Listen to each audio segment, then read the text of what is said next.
네, 이번에는 촌수, 곧 그 존칭들에 대해서 한번 알아볼까 해요. 왜냐하면 성서에 보면 외가 쪽인지 친가 쪽인지 또 그 관계가 어떻게 되는지, 자, 이런 그 호칭들이 좀 나오는데, 그것이 이제 혼돈되지 않게 하기 위해서인데요. 일단 앞에 글자는 예예입니다. 할아버지죠. 그러니까 아버지 쪽의 할아버지를 예예라고 합니다. 이제 나를 기준으로 해서 하는 말입니다. 그 다음에 이제 할머니는, 자, 이 글자예요. 나이.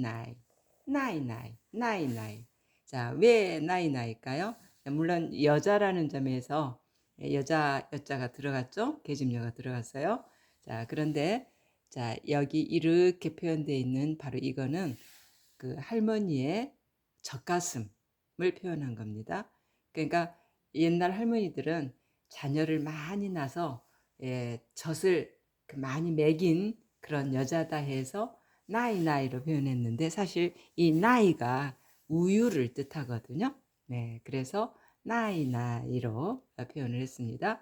그 다음에 이제 그 밑에 할아버지의 밑에 계시는 분이 누굽니까? 빠바죠. 빠바. 네. 중국어 표현은 같은 발음으로 두 번씩 언급하는 것이 좀 특징이에요. 자, 그러면 할아버지하고 아빠의 그 글자 위에는, 자, 이 표시가 있죠. 자, 이게 뭐냐 하면 도끼예요. 도끼. 그래서 도끼푸라고 하는 건데요. 자, 도끼의 글자가 여기 있습니다. 자, 똑같죠? 여기 이 부분이 이렇게 되어 있고, 그리고 이제 글로 표현할 수 있는 도끼, 진이, 자, 이렇게 해서 도끼푸라고 합니다. 자, 그래서 할아버지 이름에도 도끼, 아빠의 호칭에도 도끼. 왜 그럴까요? 옛날 할아버지나 아빠들은 항상 농경 사회였기 때문에 도끼를 항상 끼고 살았잖아요. 네, 그래서 아빠와 할아버지에는 이렇게 도끼가 기본으로 들어가 있습니다. 자, 그 다음에 이제 여기 이거는 마마죠. 마마. 자, 엄마를 얘기하는데요. 계집녀에 말마자가 들어갔어요. 자, 이 말은 여자는 약하죠. 그러나 엄마는 강합니다. 그래서 여자이긴 하나 말처럼 강한 분이 곧 엄마다. 이런 얘기예요. 자, 그러면 이제 엄마의 남편인 나의 아빠를 부를 때는 뭐라고 부를까요? 바로 그 밑에 이 글자 라오꽁 그럽니다. 늙은 노의 의미가 아니라요. 친근하고 오래 함께 있던 사람이다라는 의미예요. 자, 그래서 라오꽁 이렇게 표현합니다. 자, 그러면 이제 친가 할아버지 할머니 그리고 엄마 아빠는 소개했습니다.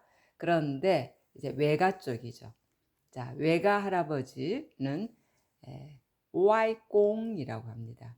네, 아까 그 엄마가 그 남편에게 라오꽁 했죠. 그런데 이제 외할아버지에게는 Y 바깥 꽁이라 해서 Y꽁 이렇게 부르죠.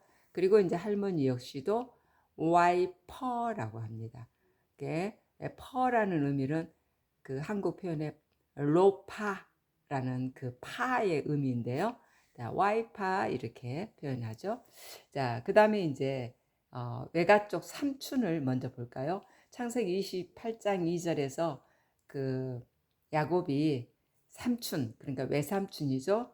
라반을 뭐라고 표현한가 하면 이 글자 지우지우예요.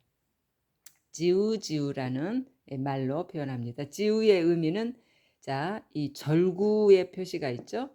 그리고 남자에다가 이제 힘녀, 밭전에다 힘녀. 그래서 이것이 남자남인데, 이 남자남보다는 위에 있는 이 글자, 이것이 바로 그 절구통이다 해서 지우로 가거든요. 그래서 지우 해서 외삼촌을 그렇게 부릅니다.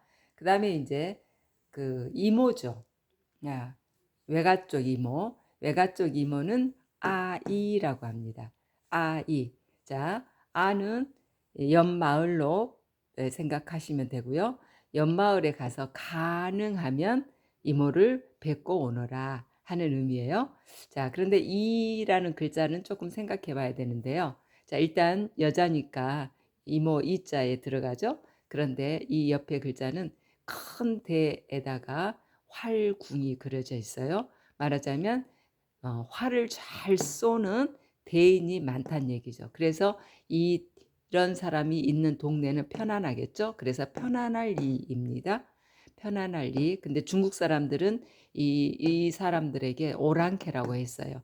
그러니까 동쪽에 사는 그 말을 타면서 활을 잘 쏘는 이런 사람들이 바로 중국계 사람이 아니었단 얘기죠.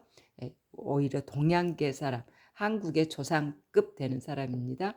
자, 그래서 이 편안할 일을 갖다가 계집녀를 붙여서 여자 중에서 가장 편안한 분이 이모다. 자, 이렇게 썼던 거죠. 자, 그 다음에 이제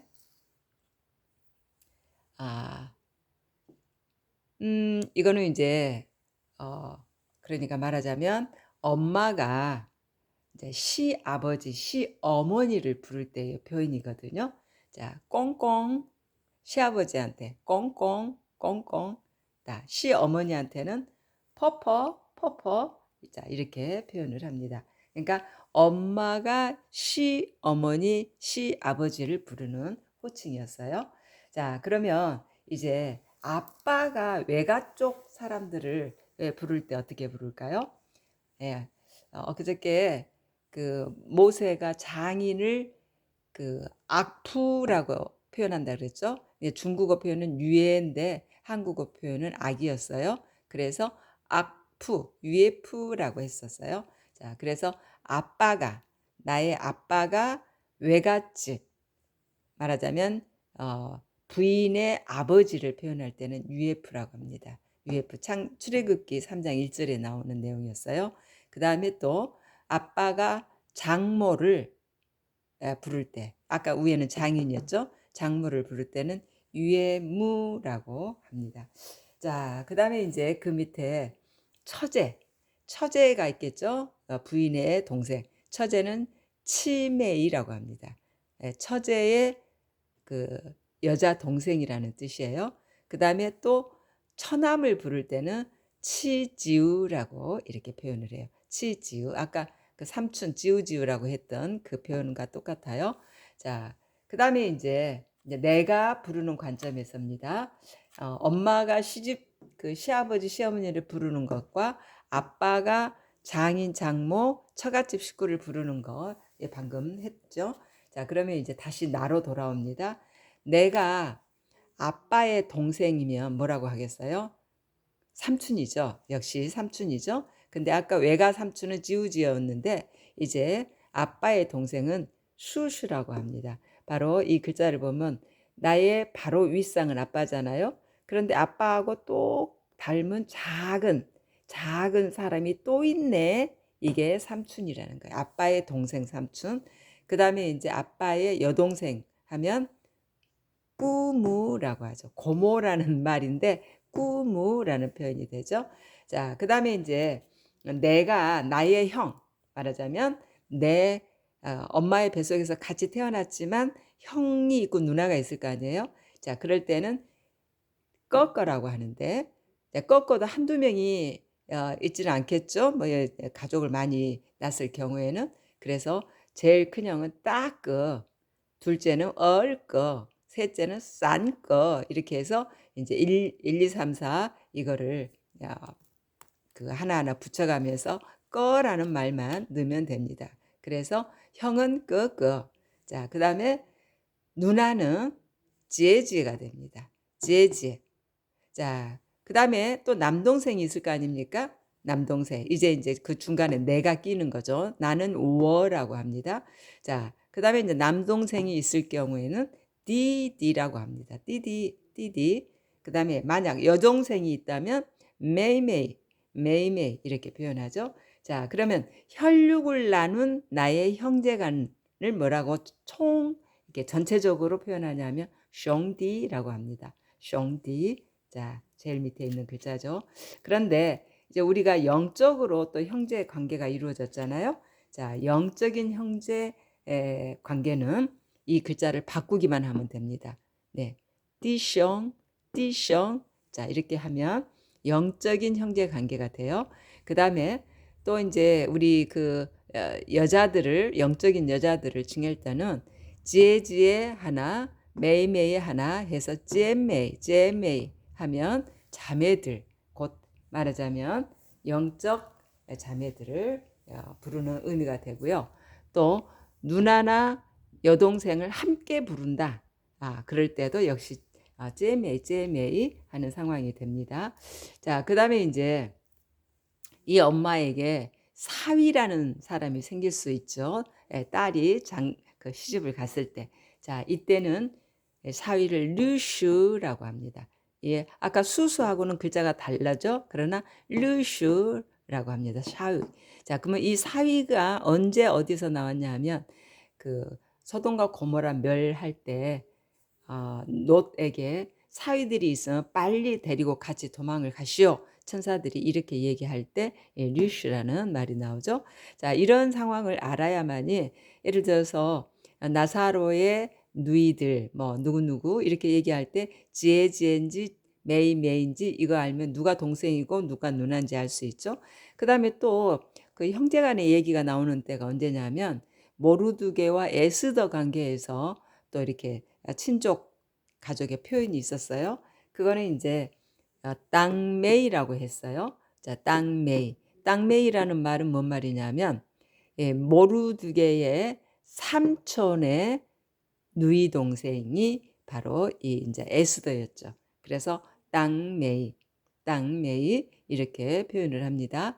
자, 이와 같이 이 호칭을 좀 알아야만이 성서를 읽다가 외가 쪽인지 또는 친가 쪽인지, 네, 그리고 내 윗사람인지 내 아랫사람인지 이거를 구별할 수가 있을 것 같아서 오늘은 이런 호칭들에 대해서 한번 살펴봤습니다.